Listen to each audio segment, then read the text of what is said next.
ఎటువంటి కష్టాలు జరగకుండా, ఎటువంటి కష్టాలు తలెత్తకుండా కాపాడు నాయన అని చెప్పి ఆయన్ని వేడుకోవడం జరుగుతోంది.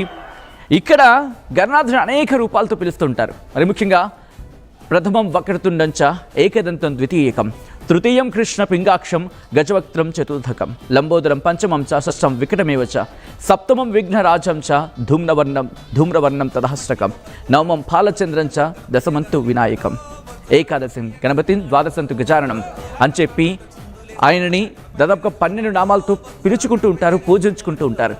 అంటే ఒక నామాలే అంతుంటే ఒక్కసారి ఆలోచించండి. ఆయనకి నాకు తెలిసి గణేష సహస్రం కూడా ఉందనుకుంటా. అంటే 1000 నామాలతో కూడా పిలుచుకుంటుంటారు. 1000 నామాలే కాదు, అన్నిటికి మించిన రూపాలు, లక్షల్లో రూపాలు. జై జవాన్, జై కిసాన్, జై విజ్ఞాన్ అంటూ ఇంకొక కొత్త థీమ్, బ్రహ్మోస్ అంటూ ఇంకొక కొత్త థీమ్. ఒక్కసారి ఆలోచించే ప్రయత్నించండి. ఇటువంటివి బహుశా ఇంకా కావాలేమో.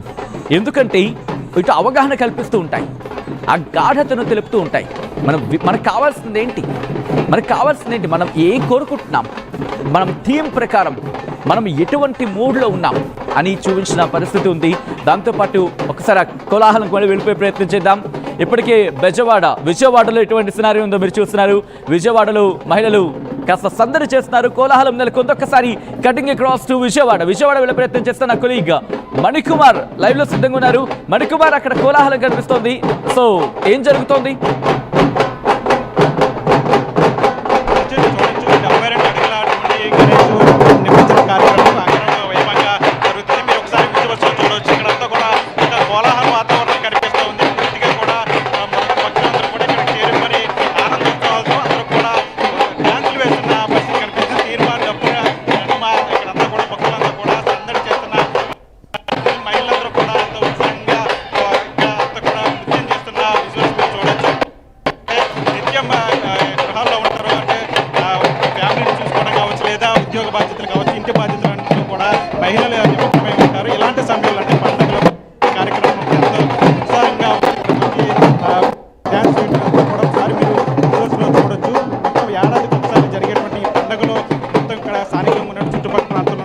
కావచ్చు, భక్తులు కావచ్చు, అందరూ కూడా ఇక్కడికి వచ్చి కోలాహలంగా ఇక్కడ నృత్యం చేస్తున్న పరిస్థితి కనిపిస్తూ ఉంది. మొత్తం 72 అడుగుల డుండి గణేష్కి సంబంధించి మరికొద్ది సేపట్లోనే ఈ నిమజ్జన కార్యక్రమం ప్రారంభమైపోతుంది. ఇప్పటికే భక్తులందరూ కూడా ఇక్కడికి చేరుకున్న పరిస్థితి కనిపిస్తుంది. ఇక్కడ ఎలాంటి అవాంఛనీయ ఘటన కూడా జరగకుండా ఇప్పటికే అటు పోలీస్ డిపార్ట్మెంట్ కావచ్చు, రెవెన్యూ కావచ్చు, ఇటు మున్సిపల్ శాఖ అధికారులతో కూడా ప్రత్యేకమైన ఏర్పాట్లు చేశారు. ఇంకా వేలాది మంది భక్తులు వచ్చే సందర్భం కాబట్టి ఇక్కడ ప్రత్యేకంగా పటిష్టమైనటువంటి బందోబస్తు కూడా ఏర్పాటు చేసినట్టు తెలుస్తుంది. మీరు ఒకసారి విజువల్స్ చూడొచ్చు. మహాగణపతి 72 అడుగుల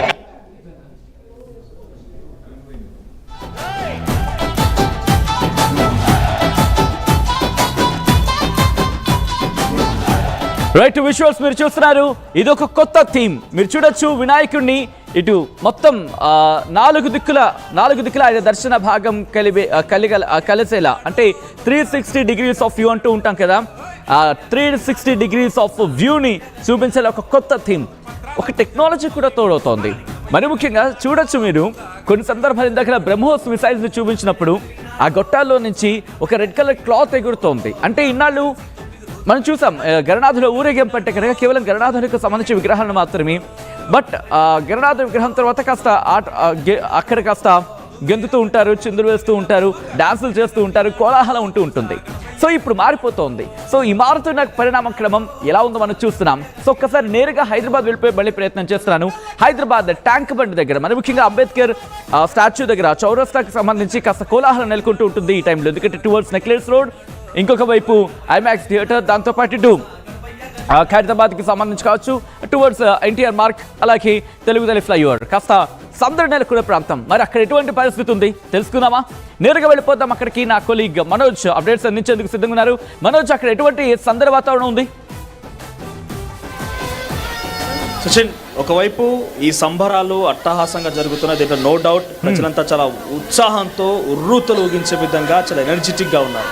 ఒకవైపు ఎనర్జీ కొనసాగుతుంది, ఇంకోవైపుగా నాకు ఒక చిన్న మనసు కలిచివేసే ఒక అంశం కనిపించింది. ఇక్కడ చూడండి, వీళ్ళంతా ఎంజాయ్ చేస్తూ ఉంటే ఒక చిన్న అమ్మాయి ఈ రోప్ పైన అలా సర్కస్ చేస్తుంది. అంటే నిజంగా ఎంత ఒకవైపు ఈ కోలాహల మధ్యలో కూడా వారి బ్రతుకు తెరువు కావాలి, తినడానికి ఆహారం కావాలి. ఆ చిన్న పాప చూడండి, ఆ విజువల్లో మీకు కనిపిస్తున్న చిన్న పాప చూడడానికి ఒక 4-5 ఇయర్స్ లేదా ఆల్మోస్ట్ ఒక 8 to 10 ఇయర్స్ ఆ చిన్న పాప ఒకవైపు చాలా పిల్లలు ఇక్కడ కోలాహల వాతావరణంలో వినాయకుడిని చూస్తూ ఎంజాయ్ చేస్తూ డప్పు చప్పులతో బ్యాండ్ బాజా బరాత్తో వాళ్ళంతా ఆడిపాడుతూ ఉంటే ఇక్కడ ఒక చిన్న పాప వాళ్ళ తల్లిదండ్రులతో కలిసి ఈ ఫీడ్స్ చేస్తూ పబ్లిక్ని పిలిచి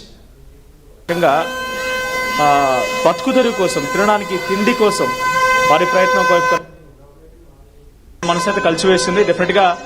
సో మీరు ఇటువంటి వారికి కొంత సహాయంగా ఉండండి, న్యాయం వైపుగా ధర్మం వైపుగా ఇటువంటి వారికి సహాయం చేస్తూ ప్రకృతిని కాపాడుతూ ఉండండి.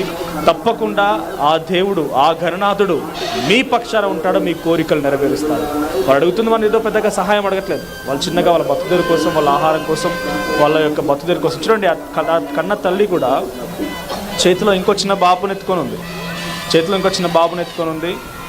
తను ఆ బాబుని ఎత్తుకొని ఆ పాపని ఇలా నడుమని చెప్పినప్పుడల్లా పాప మా అమ్మాయి అంత ఇబ్బంది పడుతూ కూడా తన మెడలో అంతటి బరువైనటువంటి ఆ కర్రని మోస్తూ ఇలా తిరగడం చూస్తున్నాం. సచిన్ ఇంకో వైపుగా చూడండి, ఆ చిన్న పాప ఆ ప్లేట్ అలా తాడుపై పెట్టుకొని గెంతుతూ ఉంది.